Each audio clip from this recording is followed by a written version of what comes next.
ಸಮೀಕ್ಷೆ ಮಾಡಲಿಕ್ಕೆ ಒಂದು ಸಭೆಯನ್ನು ನಡೆಸಲಿಕ್ಕೆ ಇಲ್ಲಿಗೆ ಬಂದಿದ್ದೇವೆ. ಸಾಮಾನ್ಯವಾಗಿ ಎಲ್ಲ ಬೆಂಗಳೂರಿನಲ್ಲೇ ಬೆಂಗಳೂರು ವಿಭಾಗದ ಸಭೆ ನಡೀತಾ ಇತ್ತು. ನಾನು ಬೆಂಗಳೂರು ಮಾಡೋದು ಬೇಡ,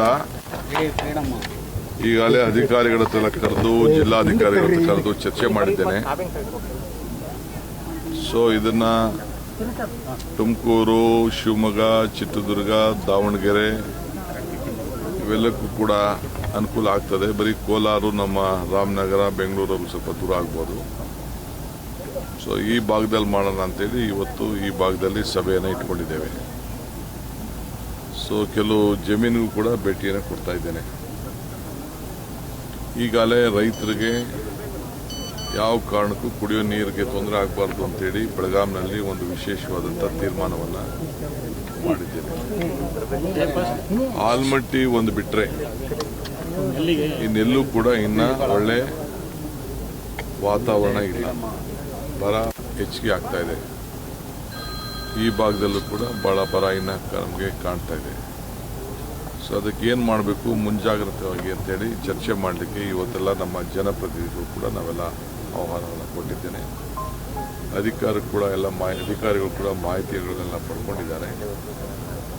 ಚರ್ಚೆ ಮಾಡಿಬಿಟ್ಟು ನಿಮ್ಮ ಹತ್ರ ಏನು ವಿಚಾರ ತಿಳಿಸ್ಬೇಕು ಅಂತೇಳಿ ತಿಳಿಸ್ತೇನೆ. ನಾಳೆ ಇಲ್ಲಿ ಸುಧಾಕರ್ ಅವರ ನುಡಿ ನಮನ ಕಾರ್ಯಕ್ರಮ ಕೂಡ ನಾನು ಇಟ್ಕೊಂಡಿದ್ದೇನೆ. ನಾಳೆ ಕೂಡ ನಾನು ಇಲ್ಲಿಗೆ ಬರ್ತೇನೆ. ಇವತ್ತು ಈ ಕಾರ್ಯಕ್ರಮವನ್ನು ಖಾಸಗಿ ಶಾಲೆಗಳು ದತ್ತು ತಗೋಬೇಕು ಅಂತ ಹೇಳ್ತಾ ಇದ್ರಲ್ಲ, ಸರ್ಕಾರಿ ಶಾಲೆಗಳನ್ನ ಸರ್ಕಾರ ಮಾಡುವಂತ ಕೆಲಸನ ಖಾಸಗಿ ಶಾಲೆಗಳು ಯಾಕೆ ಮಾಡಬೇಕು, ಮತ್ತೆ ಅದ್ರ ಹೊಣೆ ವಿದ್ಯಾರ್ಥಿಗಳ ಮೇಲೆ ಹೆಚ್ಚಾಗುತ್ತೆ ಅಂತ ಖಾಸಗಿ ಶಾಲಾ ಸಂಸ್ಥೆ ಹೇಳ್ತಾರೆ.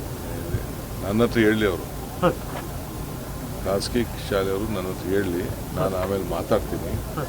ಅದು ನನಗೂ ಅವ್ರಿಗೂ ಇರೋಂಥ ಒಂದು ಒಪ್ಪಂದ.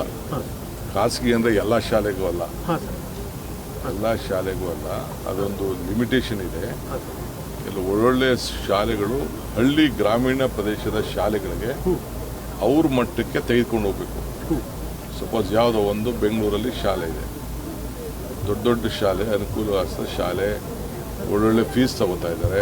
ಅಂಥ ಶಾಲೆಗಳು ಗ್ರಾಮೀಣ ಪ್ರದೇಶದ ಮಕ್ಕಳಿಗೆ ಅವ್ರ ಸ್ಟ್ಯಾಂಡರ್ಡ್ಗೆ ಈಗ ಯಾವುದೋ ಒಂದು ಸ್ಕೂಲಲ್ಲಿ 4-5 ಟೀಚರ್ಸು ಬಾಕಿ ಇರ್ತಾರೆ.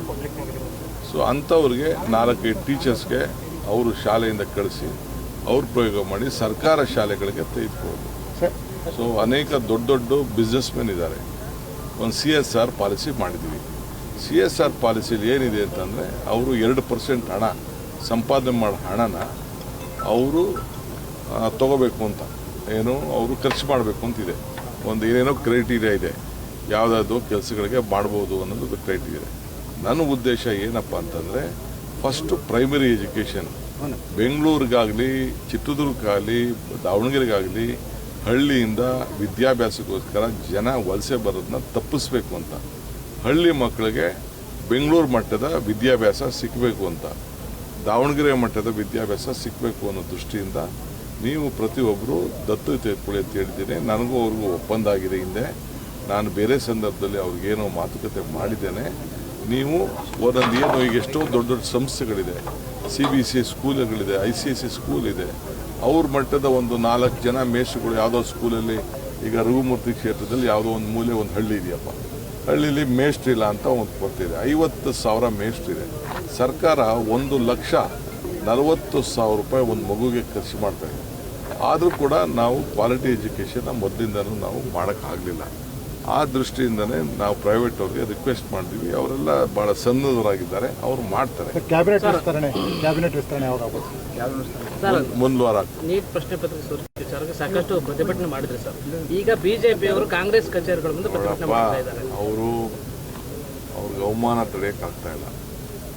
ಪ್ರಧಾನಮಂತ್ರಿಗಳು ಈಗ ಕಣ್ ತೆರೆದಿದ್ದಾರೆ. ನಾವು ಪಾರ್ಲಿಮೆಂಟಲ್ಲಿ ಚರ್ಚೆ ಮಾಡಿ ಅಂತ ಹೇಳ್ತಾ ಇದ್ದೀವಿ. ಕೇಸ್ನ ವಾಪಸ್ ಎತ್ಕೊಡಿ ಅಂತ ಹೇಳಿದ್ರು ನಾವು. ಮಂತ್ರಿಗಳು ರಾಜೀನಾಮೆ ಕೊಡಬೇಕು ಅಂತ ಹೇಳಿದ್ರು ನಾವು. ಅದಕ್ಕೆ ನಾವು ಬದ್ಧರಿದ್ದೇವೆ.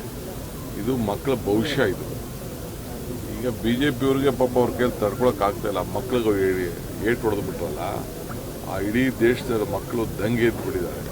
ಅದನ್ನು ಅವ್ರ ಕೈಲಿ ನೋಡೋಕ್ಕಾಗ್ತಾ ಇಲ್ಲ.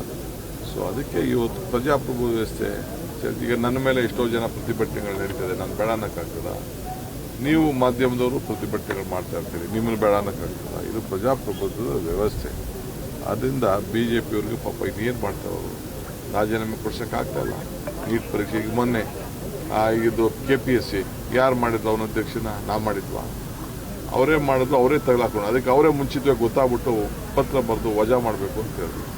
ಆಯಿತು, ಗವರ್ನರ್ ಏನೋ ನಂಗೆ ಕಳಿಸ್ಕೊಟ್ಟು ನಾನು ಅಕ್ಸೆಪ್ಟ್ ಮಾಡಿದ್ದೀನಿ, ಏನು ಬೇಕು ತನಿಖೆ ನಡೆಸ್ತೀವಿ, ಕಾನೂನು ಕ್ರಮ ಕೈಗೊಳ್ತಾರೆ. ಬಿಡದಿ ರೈತರ ವಿರುದ್ಧ FIR ವಾಪಸ್ ತಗೊಳ್ತೀರಾ? ಎಲ್ಲ ನಮ್ಮ ರೈತರೇ, ನಾನು ಈಗಾಗಲೇ ಹೇಳಿದ್ದೇನೆ, ಯಾರ ಮೇಲೂ ಒತ್ತಡ ಇಲ್ಲ, ಯಾರಿಗೂ ತೊಂದರೆ ಕೊಡುವಂಥ ಪ್ರಶ್ನೆ ಇಲ್ಲ.